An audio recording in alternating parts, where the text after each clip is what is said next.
Ryan McCaffrey here, James Duggan there. We are taking a look at Scorched Earth, which is an early access expansion pack, James. Yes. For an early access game. Sure. That kind of blows my mind. Sure. So the game, Ark Survival Evolved, still technically in early access, Yes. but that hasn't stopped them from releasing an expansion pack, also in early access. But I'll tell you, they have continually added content to this, not just this expansion pack.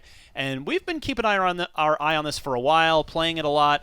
And there's a lot to love about this game. It is a survival game, but it sort of started out. That's not how that goes, but it sort of started out as kind of a Jurassic Park game. It's about dinosaurs. Sure. So it was kind of during that whole rush of survival shooters, the Daisies, the Rusts. This came along, and this had dinosaurs, which I guess you could call as like a gimmick, but they serve a very important gameplay purpose in the game. And I'm a big veteran of DayZ and Rust, though I didn't get to play a ton of this when it came out. It just didn't strike my interest. Though playing it with the developers in this preview capacity, I gotta say I had a lot of fun.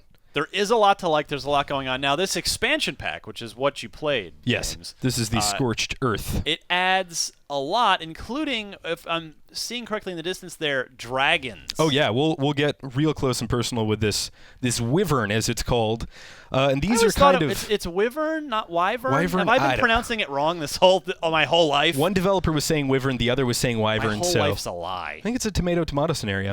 But yeah, you can just take off on these things. Granted, this is a tamed one that they summed in for me. If you were to play the game that's unmodded version of the game, you would have to go through this whole huge, arduous process to get one of these. This is kind of like the end game Lamborghini, if you will, for this. And here's this crazy monolith in the center here that I was just getting a check around. But I'll tell you, because I haven't played this myself in a good little while. I played it when it first came to Xbox Game Preview, and it was real broken back then, which, that's the whole point of early access. Exactly.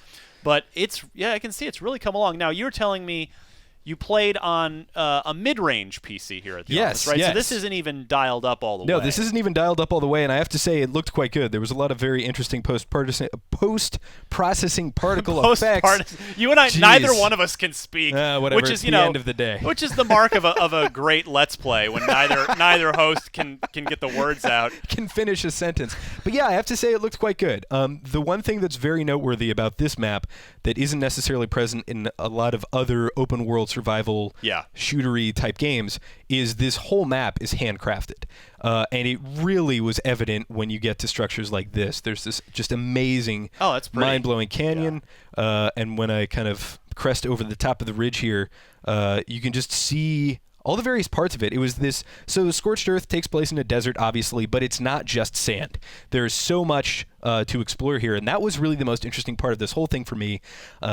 There was the tedium of having to constantly drink water, eat food, manage your inventory. Yeah. The inventory for me was a little bit of a convoluted mess, but players who've been playing this for a long time, that's something that they have gotten used to at this point. But I have the multiplayer stuff was also very cool. So they started us in this player-created city right here. There were all these spawned awesome monsters that we could check out. And then we were tasked with getting on one of these wyverns and flying off in a group to go find one of 3 caves that contain these ancient artifacts, basically. Let's see if I can get to it. Yeah, there's one of the caves. I died a lot. I died an absolute lot. It is a survival game, yeah. The armor I was wearing, I'm not sure if it was necessarily good for combat, but I was just dying a ton. I had to turn God mode on eventually. So were all of the other press sites, I'd like to point out. It was not just me. Throwing everyone under the bus. We killed each other many a time. And the combat was almost fun. The shooting felt pretty good. I got a revolver at some point, and that was my favorite weapon. The Flamethrower was actually really cool, which actually just kind of looks like when you were a kid and you painted your Super Soaker chrome. Oh, yeah. Yeah, and then hopefully never do this ever. Put some kind of flammable liquid in there, and that's basically what I'm using. Don't try this at home, no, kids. Never. That will not work out in your favor.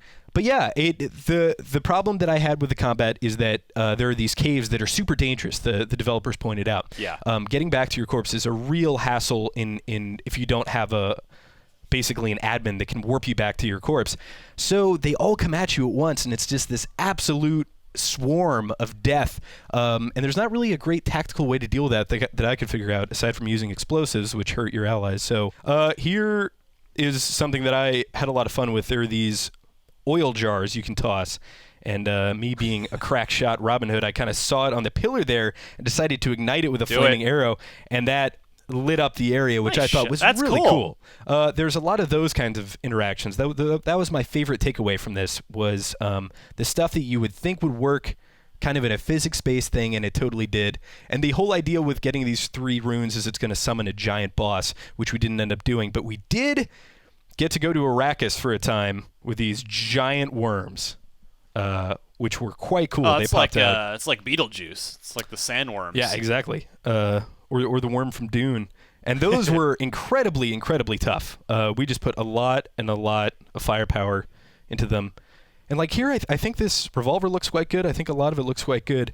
I had a little bit of problems navigating the UI, and that didn't feel great to me, but the actual active shooting felt pretty good. Yeah, I mean, the UI's always been a little clunky in this game, so as it's been so far, but it's really coming along nicely. I mean, again, I haven't looked at it in a while, so just me looking at this now with you, it's made some nice progress. And it was originally supposed to be officially released in the summer, and obviously that hasn't happened. But we'll have to see when the developers feel like they're at a place where they can call it, the 1.0 final version, but they're still working on it all the time. Yeah, and they have these ambient weather effects in there.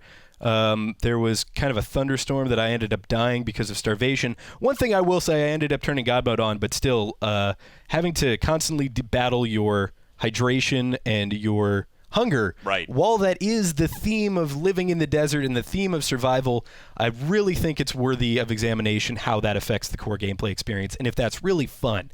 Well, it is a survival game. It is a survival game. That's true. I've put too many hours into Rust and DayZ, and I'm incredibly jaded on this whole genre. But man, there was some stuff here that I really liked. This final cave was gorgeous. And while we were kind of waiting for one of the admins to warp us to a very cool location, I decided to throw off some grenades over this ledge, and I typed, I believe it was Fireworks Gandalf Fireworks, into the chat, and one of the other admins decided to light up the place, and the whole thing looked really beautiful. So. Nice. Well, it's a good way to end it. You end with the grand finale. Oh, this is the grand finale. Oh, right okay, here. my bad. So we all got on these wyverns, and this is where you are going to get the wyverns when the game launches. It's called the Wyvern Trench, aptly named. Or Wyvern Trench. Wyvern Trench, whichever you prefer. And we all flew down there, and this is just a scene straight out of Reign of Fire with Christian Bale and Matthew McConaughey. You go down there, and it is swarming with hostile dragons. That is a deep cut. Great flick if you haven't seen it. But you go down here, and it is just unlike anything else on this map. It was beautiful. There was just... They said this almost got cut from release. I'm so happy it didn't, because there's just these dragons, and going down there to try and get these eggs to get these super rare wyverns or wyverns that you could fly around was a very nice final touch. And I have to say, I'm very interested to see the continued development on this game. Well, fantastic, James. Thanks for diving in and give us a wyvern-tastic look. I'm a wyvern man, I got to say. I'm a wyvern man myself.